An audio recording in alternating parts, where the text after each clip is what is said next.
নমস্কার বন্ধুরা, আরাধ্যাস ওয়ার্ল্ডে সবাইকে স্বাগত। আজকে করেছিলাম ইলিশ মাছের মাথা দিয়ে পুঁই শাকের চচ্চড়ি। যার জন্য নিয়ে নিয়েছি দুটো ইলিশ মাছ, নিয়ে নিয়েছি শুকনো লঙ্কা, পাঁচফোড়ন, আদা, পেঁয়াজ, অল্প একটু জিরে গুঁড়ো। তো এখানে তেল গরম হওয়ার সাথে সাথে আমি শুকনো লঙ্কা, তেজপাতা ফোড়ন দিয়ে তার মধ্যে এবার একে একে মশলাগুলো দিয়ে দিচ্ছি। পেঁয়াজ দিয়েছি, তারপরে দিয়েছি আদা বাটা। এবার এর মধ্যে আমি সবজিগুলো দিয়ে দেবো। তারপর দিয়ে দেবো কাঁচা লঙ্কা, লবণ আর হলুদ। এটাকে আমি খুব ভালো করে ঢেকে দেবো কিছুক্ষণের জন্য। দেখুন, ঢাকা দেওয়ার ফলে এর থেকে যেটুকুনি জল বেরিয়েছে তাতেই সবজি সেদ্ধ হয়ে যাচ্ছে। তারপরে এর মধ্যে দিয়ে দিলাম ইলিশ মাছের মাথা।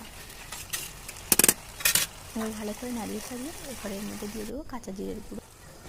এরপরে দেখুন বন্ধুরা, প্রায় হয়ে এসেছে এটা।